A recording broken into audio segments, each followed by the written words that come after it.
Hello, a very good morning to all of you, class 12. Today's date is 19 January 2021 and day today is Tuesday. As we know that we are doing our sample paper first, and in this video we will continue our chapter, and it is the last section F of this sample paper. Okay, now we will do our question. First one is of the section F, that highlight the developments. Highlight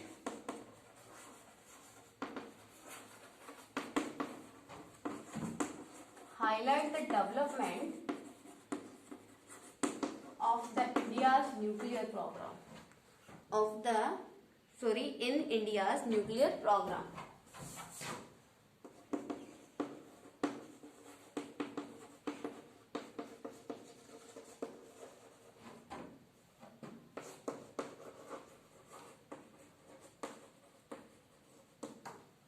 Okay, bacha. In this question, read out your question again, that highlight the development in India's nuclear program. Okay, as you know that India is a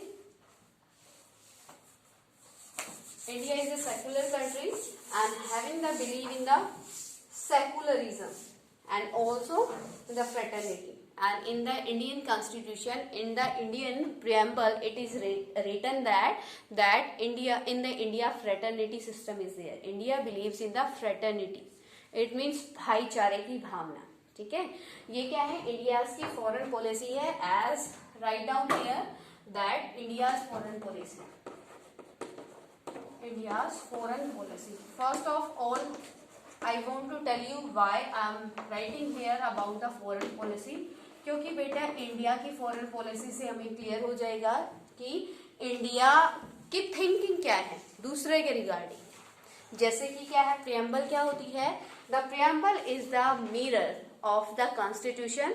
same thing, the foreign policy of a country represent the interest of the country. कि जो foreign policy है वो बता देती है कि किस country के क्या नेशनल इंटरेस्ट है, कि वो क्या चाहती है. ठीक है, तो हमें यहाँ पे क्या करना है? In this question we have to tell you about the development of the nuclear programs of India. ठीक है, आपको बताना है ना इंडिया के न्यूक्लियर प्रोग्राम्स के बारे में. तो nuclear mostly as you know that nuclear weapons are launched by the countries for which purpose बेटा? टू प्रोटेक्ट आवरसेल्फ, अपने आप को प्रोटेक्ट करने के लिए. ठीक है, तो हम यहाँ पे फर्स्टली रीड आउट करेंगे India foreign policy. It is India believes in the fraternity. Fraternity बच्चा भाईचारे में बिलीव करता है. ठीक है, भाईचारा as in the India we are following the Gandhi ideology. Gandhian ideology हम फॉलो करते आए ना बहुत सारे इसमें फॉरेन पॉलिसी में. तो हमारी पॉलिसी क्या है? फ्रेटर्निटी की पॉलिसी है कि हम क्या करते हैं? भाईचारे में बिलीव करते हैं. ठीक है, ये क्या है? किसकी पॉलिसी है बेटा? इंडिया की पॉलिसी है. तो यहाँ पे आपको लिखना है that the India's nuclear policy has always been peace oriented. Peace oriented मतलब जहाँ पे आपको यहाँ आपको फर्स्ट पॉइंट बताना है introduction. As in the 6 marks question, firstly have to write down about the introduction. Always introduction give you a 1 mark. 1 mark जो होता है आपका फाइनल एग्जाम में इंट्रोडक्शन का होता है. ठीक है, इंट्रोडक्शन के भी हाफ पे वो आपको 1 मार्क देता है. ठीक है, सीबीएसई में बेटा जो आंसर्स के पॉइंट्स होते हैं उनके भी हाफ पे आपको मार्क्स दिए जाते हैं. तो इंट्रो का 1 मार्क होता है. ठीक है, तो इंट्रो में आपको लिखना है that India's nuclear policy has always been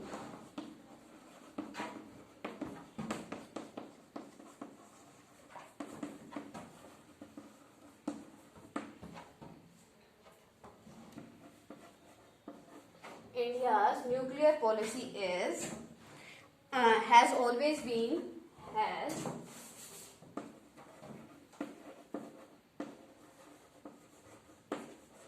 peace oriented.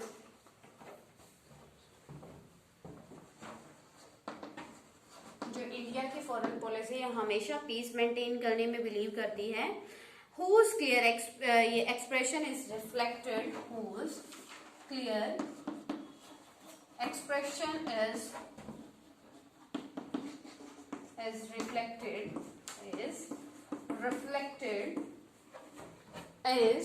reflected in the policy of no first use.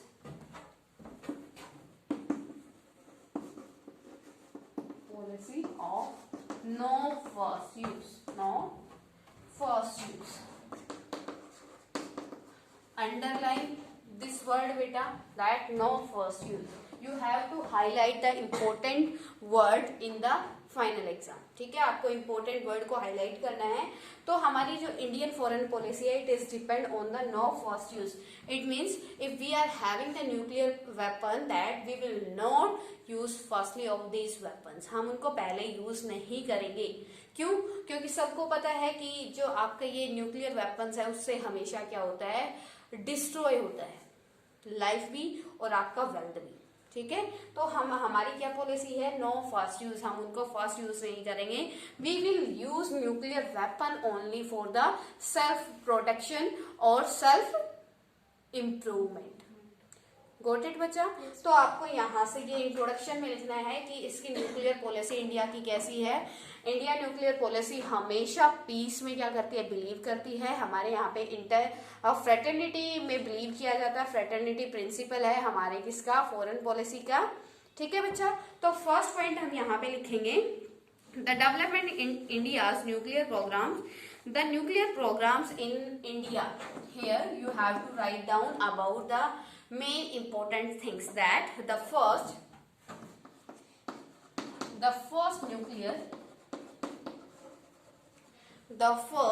nuclear program in India was initiated. The first nuclear program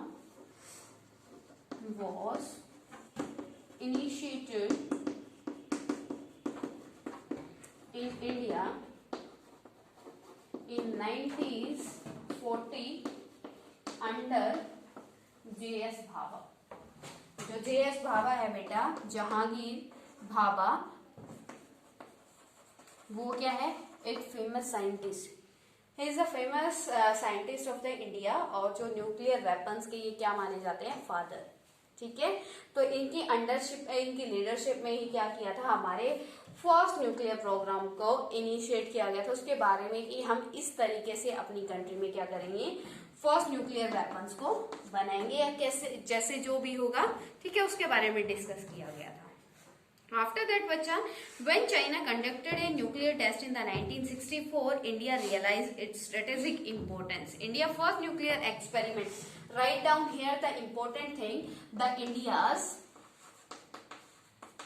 first nuclear experiment. First nuclear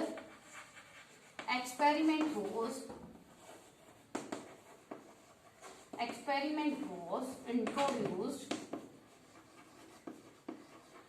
in 1974 under the guidelines of the JS Bhabha. Okay, you have to write down the extra factor below this line. ठीक है, you have to relate some points ताकि आपको याद रहे. So write down, in the 1975 the emergency was implemented in the India. Okay, तो हमारे India में first nuclear weapons कब इंट्रोड्यूस हुआ बेटा, इन द 1975. जब क्या था, at that time who was the prime minister of the India, Indira Gandhi. At that time prime minister Indira Gandhi was the prime minister of the India which was from the Congress party.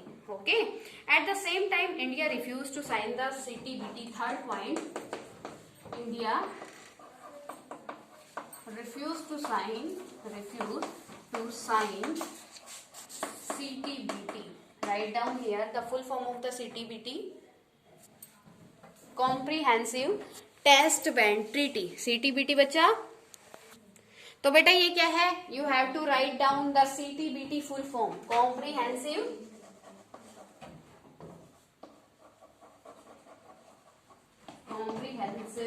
Test ban treaty. ये test ban CTBT क्या है बच्चा, CTBT है comprehensive test ban treaty. मतलब क्या है कि जिन countries के पास ऑटोमेटिकली मतलब ऑलरेडी क्या है आपके पास न्यूक्लियर वेपन्स हैं, वो क्या करेंगे, उनको डिस्ट्रॉय नहीं करेंगे, ठीक है। लेकिन जिन कंट्रीज के पास न्यूक्लियर वेपन्स नहीं हैं, वो न्यूक्लियर वेपन्स नहीं बनाएगा। सो इंडिया ने उसके ऊपर साइन करने से मना कर दिया। What was the reason behind this? Because India thinks that it is a discriminatory treaty, कि ये क्या है, डिस्क्रिमिनेटरी ट्रीटी है। क्यों भेदभावपूर्ण है? क्यों है बच्चा? क्योंकि इस पे अगर न्यूक्लियर वेपन्स खत्म ही करनी है तो जिन कंट्रीज के पास है वो भी तो खत्म करो, है ना। क्योंकि हम दूसरों को तो नया, जिसके पास नहीं है उसको बनाने की परमिशन नहीं दे रहे, जिनके पास है वो उसको अपने पास ही रखेंगे, खत्म नहीं करेंगे। तो इसका मतलब अगर कभी सिचुएशन ऐसी आ जाती है जिसके पास न्यूक्लियर वेपन्स नहीं है और जिसके पास न्यूक्लियर वेपन्स है, दोनों के बीच में कॉन्फ्लिक्ट आ जाता है, तो पावरफुल कौन होगा? आपका जिसके पास न्यूक्लियर वेपन्स है, तो उसको कभी भी डिस्ट्रॉय कर सकता है। मतलब पावर ऑफ बैलेंस क्रिएट नहीं होगा, और जहां पावर ऑफ बैलेंस क्रिएट नहीं होगा it means there will be chances of the war, ठीक है। तो बेटा उस टाइम पे क्या कर दिया था, इंडिया ने क्या कर दिया था, CTBT पे साइन करने से मना कर दिया था। India has conducted a series of the nuclear test in the May 1998. It is a very important thing, beta. You all have to make the heading of all these points. सिर्फ मैं आपको points बता रही हूँ, आपको इन points के बारे में एक्सप्लेन करना है। You have to explain all these points, ठीक है। सिर्फ मैं पॉइंट्स लिख रही हूँ, आपको ये सारे एक्सप्लेन करने हैं। The India's conducted a series of India's conducted a series of nuclear weapons in May 1998. In the May 1998. Okay, बच्चा। Demonstrating its capacity to use nuclear energy for the military purposes. यहाँ पे क्या है, India's ने जो बेटा first आपका nuclear क्या किया, एक्सप्लोजर किया, वो कब किया था? In the 1998 under the leadership of the, उस टाइम कौन था प्राइम मिनिस्टर? कौन था? Atal Bihari Vajpayee. At that time Atal Bihari Vajpayee were the president of the India, and under the Atal Bihari Vajpayee leadership, the nuclear weapons was introduced in the India in the 1998. Here, after this, you have to read out about the Kargil War of the 1999, which was between the Pakistan and the India. Okay? तो आपको क्या करना है, factor relate करने हैं ताकि आपको dates याद रहे, ठीक है बच्चा। तो ये क्या था, India's nuclear doctrine of credible minimum nuclear deterrence purpose, no first use or retrievable. India is committed to global verification are non-discriminatory. At that time, the America, who was the superpower at that time, break the relations with the India. क्यों? क्योंकि क्या किया था, India ने क्या कर दिया था बेटा, न्यूक्लियर वेपन्स बना दिए थे। Eight that time the America wants that the India will not experiment on the nuclear weapon. क्यों? क्योंकि इससे क्या होगा, अमेरिका के अगेंस्ट जाकर अमेरिका के अगेंस्ट जाकर इंडिया ने क्या किया, न्यूक्लियर वेपन्स का एक्सप्लोजर किया, जिससे क्या हो गया, अमेरिका ने इंडिया के साथ सारे इकोनॉमिक रिलेशन क्या कर दिए, ब्रेक कर दिए, ठीक है। क्यों? क्योंकि वो नहीं चाहता था कि इंडिया क्या करे, न्यूक्लियर वेपन्स बनाए, ठीक है। तो उस टाइम पे क्या किया गया, जो इंदिरा गांधी है, इंदिरा गांधी, जवाहरलाल नेहरू एंड अटल बिहारी वाजपेयी, जो उस टाइम के प्रेसिडेंट थे, प्राइम मिनिस्टर थे, उन्होंने भी क्या किया, उन्होंने जैसे इस चीज का हवाला देते हुए कि no first use, as we are follower of the Gandhi ideology, so the Atal Bihari Vajpayee says that the India introduce the nuclear weapon just because of their security. हम अगर क्या करेंगे, हम गांधीवादी है, अगर कभी न्यूक्लियर वेपन्स का यूज करने की जरूरत पड़ेगी तो सिर्फ हम अपनी सिक्योरिटी के लिए यूज करेंगे, अदरवाइज वर्ल्ड में टेरर क्रिएट करने के लिए नहीं, और ना ही वर्ल्ड में पीस ब्रेक करने के लिए हम न्यूक्लियर वेपन का यूज करेंगे, ठीक है बच्चा। ये क्या है? इन view of the contemporary regional security challenge the present government led by the Prime Minister Narendra Modi has made it clear that the policy of no first use can be revived at present. So here after that you have to write down the current situation of the nuclear weapons. Current situation क्या है बेटा? As हम अब तक हमने क्या किया है? As we are discussing about the Gandhian policies, ठीक है, लेकिन जो एट प्रेजेंट नरेंद्र मोदी है उन्होंने क्या बोला है कि अगर क्या होता है, अगर जो हमारी पहले फ्रेटर्निटी वाली पॉलिसी थी, अगर कोई हमारे ऊपर क्या करता है, अटैक करता है, तो हम इस पॉलिसी को फॉलो नहीं करेंगे, we will not follow that policy. ठीक है, क्यों? क्योंकि जैसे आपके नियर बाय पाकिस्तान है और बेटा आपके चीन है, सिचुएशंस आपकी ऐसी बनी हुई है कि हमें क्या करना पड़ा, मतलब नरेंद्र मोदी जी को ये एक्शन लेना पड़ा। उन्होंने क्या कर दिया, इस पॉलिसी को फॉलो करने से मना कर दिया है कि हम पहले वॉर नहीं करेंगे। अगर सिचुएशन ऐसी होती है कि सामने वाली कंट्री हमें क्या करती है, फोर्स करती है, प्रेशराइज करती है, then we can use our nuclear weapons. Okay, as in previous time period you can you remember that Pakistan says that to the India's government that they will use their nuclear weapon। ठीक है, तो उस time पे मोदी जी ने भी क्या किया था, यही बात उनको क्या की थी, समझाई थी, अगर आप न्यूक्लियर वेपन यूज करते हो तो हम भी अपना स्टेप बैक नहीं हटाएंगे। ठीक है बच्चा, तो ये क्या है, न्यूक्लियर प्रोग्राम है, डेवलपमेंट। मतलब ये क्वेश्चन क्या है, in this question I am repeating this question, highlight the development. आपको डेवलपमेंट बताना है इंडियाज न्यूक्लियर प्रोग्राम में। First of all you have to tell the policy of the India's nuclear programme, कि India को मतलब nuclear programme को लेकर India's की पॉलिसी क्या थी। As in the intro you have to tell about the fraternity, okay, as a big brother policy of the India. ठीक है, after that India introduced the nuclear weapons. ठीक है, और उसके बाद आपको बताना है कि एट प्रेजेंट क्या सिचुएशन है। You have to explain the complete ये procedure of the development in the India's nuclear weapons. Okay, in addition, India is committed to ensuring membership in the nuclear suppliers group and in opposing partisan and unjust nuclear treaties like the CTBT and the NPT। Okay, ये था बेटा आपका the brief explanation of this question. Complete बेटा?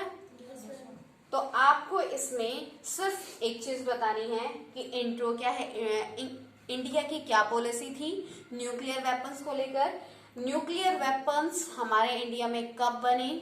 ठीक है, second thing, at present India की ideology कैसी है, और जो CTBT है और NPT है, why the India refuse to sign on this treaties. You have to write all these things and make the heading of these points and explain। Okay बच्चा, clear? Your next point and next question is that elaborate upon the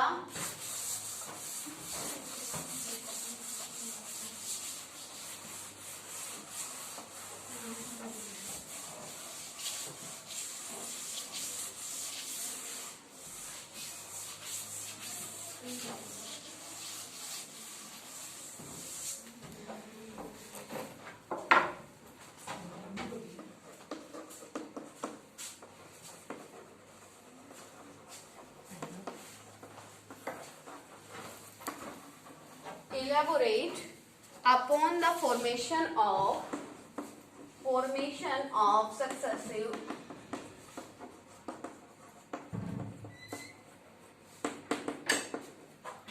successive government formed after the government formed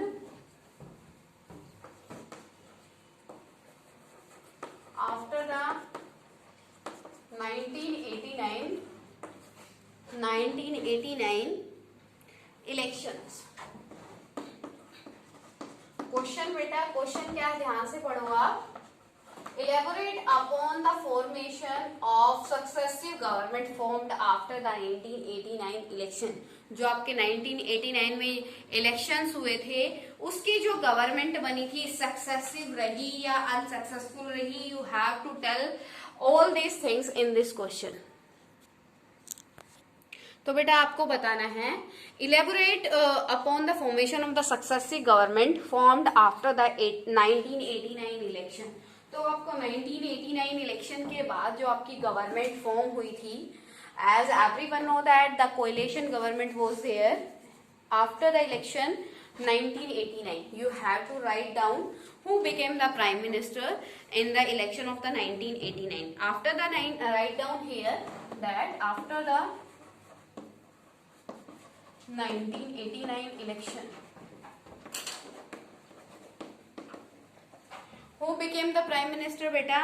That VP Singh formed the government, National Front.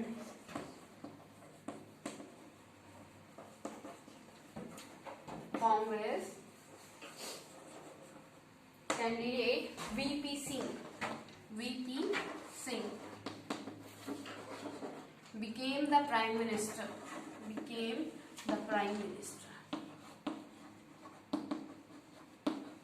How बेटा ये आपको यहाँ पे बताना है कि कैसे बने थे. That in the 1989 election, after the 1989 election the national front under VP Singh formed the government with the support of left front and the BJP. National Front, Congress, National Front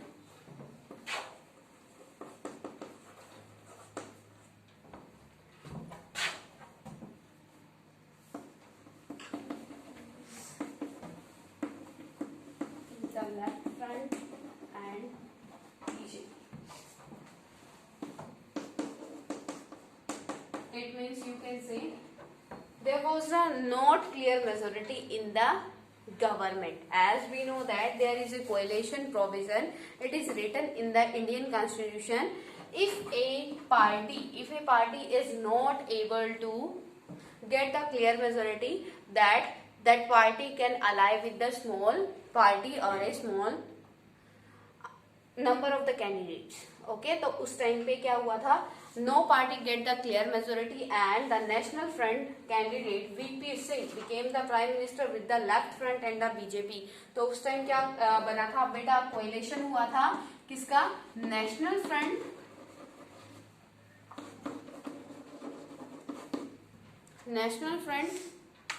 and left front and BJP. Okay, it is the first point. And next one is that the Congress under Rajiv Gandhi was still the single largest party in the Lok Sabha. Chandrasekhar broke the government and go outside support from the Congress and become the Prime Minister of the India. Subsequently, Congress withdrew supports.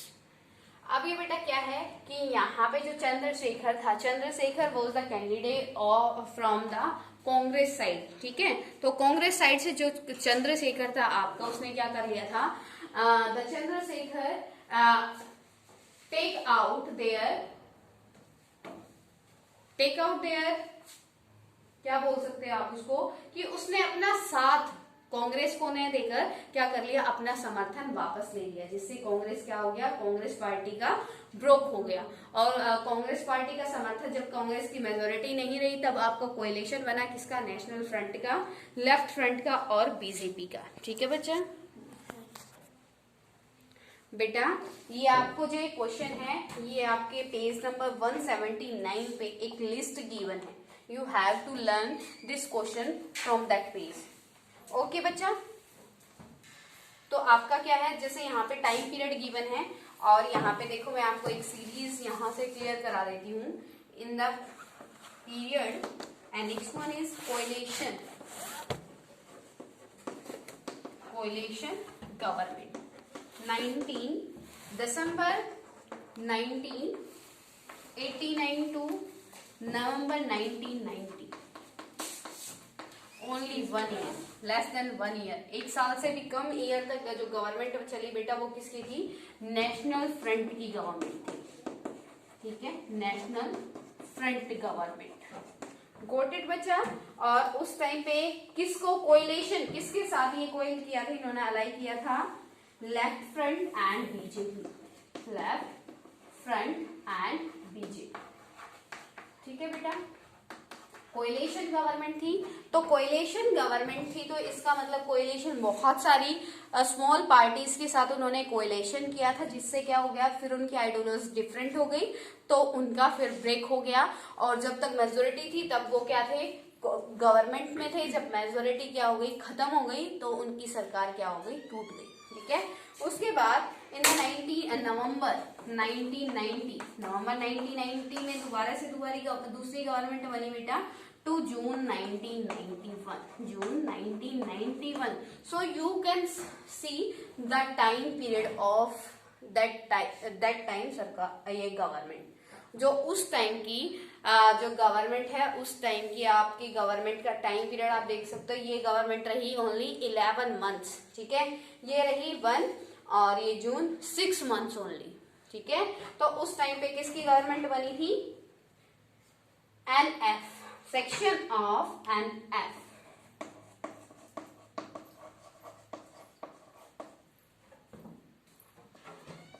उस time बेटा आपके prime minister कौन थे, that was the Chandrashekhar.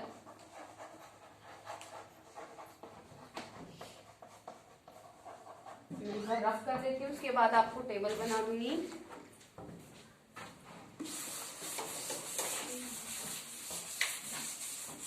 It means in this question you have to give the explanation of the government after the 1989 to till 2014. Okay बच्चा, तो यहाँ पे देखो आपका फर्स्ट 1989 में आपकी गवर्नमेंट बनी थी किसकी, वीपी सिंह की, वीपी सिंह क्या बने थे, प्राइम मिनिस्टर बने थे, ठीक है। उनका टाइम पीरियड क्या है बच्चा, टाइम पीरियड है दिसंबर 1989 टू नवंबर 90। अलाई किसके साथ किया था बच्चा, वो किया था आपका नेशनल फ्रंट की गवर्नमेंट थी, लेफ्ट फ्रंट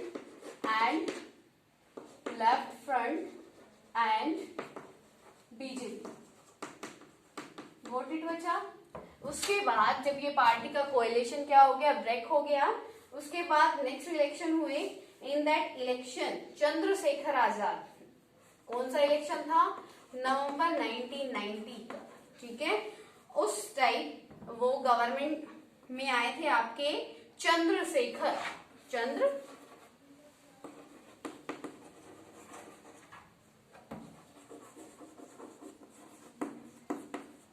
ये किसके थे बच्चा, ये थे आपके कांग्रेस के रिप्रेजेंटेटिव, लेकिन बाद में इन्होंने कांग्रेस से भी क्या कर लिया था, अपना सपोर्ट वापस ले लिया था, ठीक है बच्चा। ये क्या है, इनका टाइम पीरियड है आपका नवंबर 1990 टू जून 1991, गॉट इट बच्चा। सपोर्ट किसका था, जनता पार्टी, समाजवादी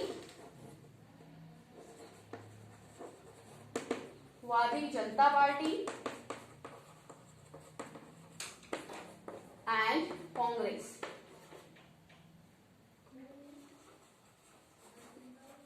ठीक है बेटा।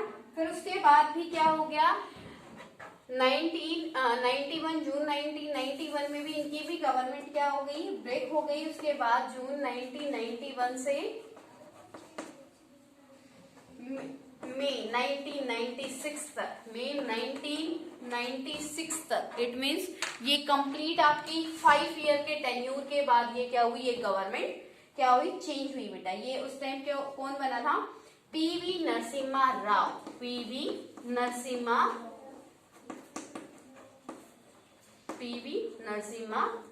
ठीक है। वो थे किसके बेटा, कांग्रेस पार्टी की तरफ से, ठीक है। तो उस टाइम अलायंस किसके साथ बना था, कांग्रेस एंड AIADMK पार्टी, जो एक रीजनल पार्टी है, ओके बच्चा। उसके बाद है आपका अटल बिहारी वाजपेयी, इनका मई 1996, ये बेटा यहाँ पे देखना आप, 2 जून 1996, जून 1996, ये ऐसी गवर्नमेंट थी जिसका टाइम पीरियड सबसे क्या था, कम था, अटल बिहारी वाजपेयी। सिर्फ ओनली देखो बेटा time period May 1996 to June 1996, it mean सबसे कम टाइम पीरियड की जो गवर्नमेंट इंडियन हिस्ट्री में बनी है वो किसकी गवर्नमेंट बनी है, अटल बिहारी वाजपेयी की। ठीक है, बीजेपी माइनॉरिटी गवर्नमेंट, सबसे कम टाइम पीरियड की जो गवर्नमेंट है किसकी इंडियन हिस्ट्री में रही है, वो किसकी रही है, बीजेपी गवर्नमेंट। ठीक है बच्चा। तो उसके बाद क्या हुआ, उसके बाद आए आपके जून 1996 से 96 टू अप्रैल 1997, उस टाइम थे बच्चा आपके यूनाइटेड फ्रंट विद कांग्रेस, कौन थे, HD Deve Gowda, HD Deve Gowda.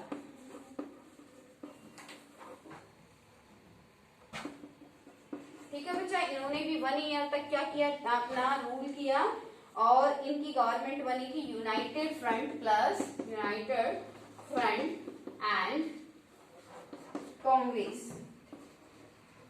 It means you can say that after the 1989 election, it was the time period of the Congress, ये कोएलिशन गवर्नमेंट, क्योंकि उस टाइम के बाद बेटा आपने देखा होगा कि सारी की सारी गवर्नमेंट कैसे बन रही है, किसी भी पार्टी को क्लियर मेजोरिटी नहीं मिल रही, all the party are allied with the another small party to get the government power.